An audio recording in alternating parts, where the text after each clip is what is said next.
जय हिंद साथियों आप सभी का बहुत ही स्वागत है अपने इस चैनल पर। तो साथियों, आज का हमारा टॉपिक रहने वाला है वैदिक सभ्यता। जो हमारी वैदिक सभ्यता है उसे दो भागों में विभाजित किया गया है। उसके दो भाग कौन कौन से हैं और उसके अंदर जितने सारे क्वेश्चन बनते हैं, हम इस वीडियो के अंदर शॉर्ट माध्यम से सारे के सारे क्वेश्चन को कवर करेंगे। तो ये हमारा आप देख सकते हैं, मैंने यहाँ से लेकर यहाँ तक लिखा है। जो हमारा वैदिक सभ्यता है मैंने उसको इतने में शॉर्ट करके लिख दिया है आपके लिए। एक भी सारे के सारे क्वेश्चन इसमें हैं और आपका एक भी क्वेश्चन नहीं छूटेगा। तो देखिए हम शॉर्ट तरीके से इसे कैसे पढ़े, और आप अगर ज्यादा लॉन्ग करोगे तो आपको पढ़ने में थोड़ी परेशानी होगी, इसलिए मैंने आपके लिए शॉर्ट से निकाला है। तो चलिए हम वीडियो को शुरू करते हैं। हमारा कैसे करके हमने शॉर्ट को बनाया है और शॉर्ट को समझिए और अपना स्कोर को अच्छा बनाइए। तो चलिए वीडियो को शुरू करते हैं। यहाँ पर देखेंगे हमारी यह है वैदिक सभ्यता। जो हमारी वैदिक सभ्यता है उसे दो भागों में विभाजित किया गया है।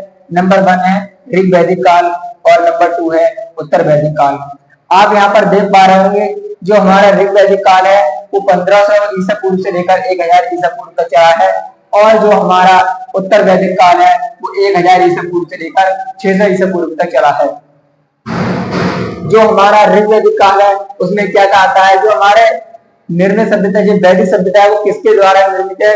यह हमारी आर्यों के द्वारा निर्मित की गई थी। जो वैदिक सभ्यता है यह आर्यों के द्वारा निर्मित की गई थी। और इसमें क्या क्या किया गया है, जो आर्य शब्द है हमारा, जो आर्य शब्द है, आर्य शब्द का मतलब होता है श्रेष्ठ होना।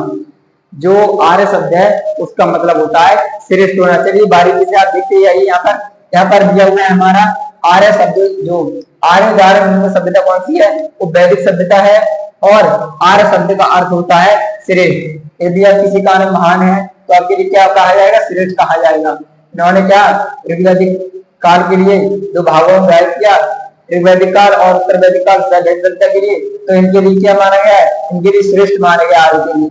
और आर्य की भाषा कौन सी है एवं इनकी सभ्यता क्या है? जो इनकी आर्य है इनकी भाषा तो इनकी संस्कृत है, और इनकी सभ्यता कैसी है? यह ग्रामीण क्षेत्र की थी, इसीलिए इनकी सभ्यता है ग्रामीण।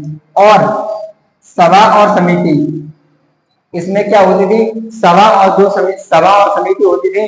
इसमें क्या होता था? राजा को जो सलाह देते थे उन्हें सभा और समिति कहते थे। और इसमें क्या हुआ था? इसमें स्त्रियां भी भाग ले सकती थी। इसमें स्त्रियां भी भाग ले सकती थी, वो सलाह भी दे सकती थी। राजा को सलाह देने वाली संस्था को क्या कहते हैं? सभा और समिति कहते हैं। जो राजा को सलाह देती है सभा और समिति कहते हैं। और इसमें क्या करते थे? स्त्रियां भी भाग ले सकती थी। युद्ध के लिए गविष्ट शब्द का प्रयोग किया गया है, और गविष्ट शब्द का अर्थ होता है गायों की खोज करना। जो हमारा गविष्ट शब्द है उसका अर्थ होता है गायों की खोज करना। और यह किसके लिए प्रयोग किया था? यह युद्ध जो हुआ था उसके लिए प्रयोग किया गया था। और आगे क्या है? जो आर्य प्रिय पदार्थ क्या था? जो आर्य लोग थे उनका प्रिय पेय पदार्थ क्या था? जो पीने वाला पेय पदार्थ क्या था? वो था सोमरस। और यह किससे बनाया जाता था? यह जो वनस्पति, जंगल में वनस्पति होती थी उनसे कूट कूट के बनाया जाता था। और उपनिषदों की संख्या कितनी है? उपनिषदों की संख्या 108 मानी गई है। और यहाँ पर देखेंगे आर्य का प्रिय पशु कौन था? जो आर्य लोग थे उनका प्रिय पशु क्या था? उनका घोड़ा था, क्योंकि पहले घोड़ा होते थे ज्यादातर। और यहाँ पर देखिएगा आर्यों का प्रिय देवता क्या था? आर्य का प्रिय देवता इंद्र। आप जानते हैं भैया, भगवान इंद्र। वर्षा कीजिए भैया, एक भगवान इंद्र वर्षा कीजिए, वही वाले इंद्र भैया। अब यहाँ पर देखिए जो हमारा उत्तर वैदिक काल था वो 1000 से लेकर 600 ईसा पूर्व तक चला था। जो 1000 से 600 ईसा पूर्व तक चला था। और इसके द्वारा जो उत्तर वैदिक काल को समय है यहाँ पर पूछा गया अंतर सप्तमेव जैसे कहाँ से लिया गया है? जो आप देख रहे होंगे, जैसा कि आप एक चैनल के लोगों पर देख रहे होंगे, सप्तमेव जैसे जो हमारे ₹1 का आता है उस पर सप्तमेव जैसे का चित्र बना होता है। तो वो कहाँ से लिया गया भैया? वो लिया गया है से लिया गया है। और हमारे महाकाव्य कौन कौन से हैं? हमारे महाकाव्य 2 है। कौन कौन से हैं? एक है महाभारत और दूसरा है रामायण। संस्कृत में महाकाव्य कितने हैं? संस्कृत में महाकाव्य भैया 8 हैं। और हिंदी में कितने हैं? हिंदी में 2 हैं। महाकाव्य जो महाभारत है उसका पुराना नाम क्या है? महाभारत का पुराना नाम जय संहिता है। और महाभारत विश्व का सबसे बड़ा महाकाव्य है। जो हमारा महाकाव्य महाभारत है, वह विश्व का सबसे बड़ा महाकाव्य है। और यहाँ पर प्रमुख दर्शन है और उनके प्रवर्तक हैं। जो दर्शन है उनके प्रवर्तक योग दर्शन है। योग दर्शन के कौन है प्रवर्तक? कौन है? पतंजलि है भैया।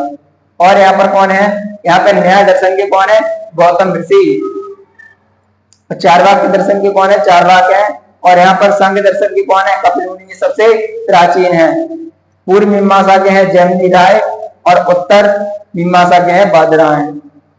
तो आप यहाँ पर देख पा रहे होंगे कि हमें यहाँ से लेकर यहाँ तक, आप देख लीजिए, यहाँ से लेकर यहाँ तक हमने इतने में वैदिक सभ्यता को क्या किया है? कवर किया। और आपको आशा करता हूँ कि आपके क्वेश्चन अच्छे में समझ में आ गए होंगे। यदि आपको शॉर्ट तरीका नहीं पता है तो आप यहाँ से लेकर यहाँ तक इसे उतार दीजिए। हर चैप्टर बाय चैप्टर को आप किसी परीक्षा की एग्जाम देने जा रहे हैं तो chapter by chapter, topic by topic पढ़ते जाइए। और चाहे आप उसे अपने आधार पर, शॉर्ट नोट्स के आधार पर लिखते जाइए, क्योंकि अगर हम किसी परीक्षा को देने जाते हैं, अपना फॉर्म डालते हैं, तो उसमें लगभग हमें ज्यादा से ज्यादा 4 से 5 महीना या 3 महीना ही मिलते हैं। इसमें हम सारा क्वेश्चन कवर भी नहीं कर पाते हैं और पढ़ने भी ज्यादा टाइम लगता है। तो आप स्मार्ट वर्क कीजिए। वर्क तो सभी कर रहे हैं भैया, हार्ड वर्क तो सभी कर रहे हैं, लेकिन आप स्मार्ट वर्क कीजिए। जैसे कि हमें कोई लॉन्ग चीज है, हम उसे शॉर्ट में करके भी याद कर सकते हैं, जिससे हमें, अगर हम रिवीजन कर रहे हैं तो हमें रिवीजन करने में उसे आसानी हो जाए, जल्दी से जल्दी रिवीजन कर सके और भी काम देख सके। तो आप किसी प्रकार से हमसे जुड़े रहिए। हम आपके लिए शॉर्ट में पूरी की पूरी सामान्य ज्ञान लिख के देते रहेंगे। मिलते हैं अगली वीडियो में, तब तक के लिए जय हिंद। और आप जाइए हमारे डिस्क्रिप्शन में, आप वहां से प्ले लिस्ट पर जाके जीके, जीएस, रीजनिंग, मैथ सारी की सारी वीडियो देख लीजिए और आपके लिए बहुत सारा सब कुछ जानकारी मिलेगी और आप बहुत कुछ सीखेंगे। चलिए मिलते हैं अगले वीडियो में, तब तक के लिए जय हिंद।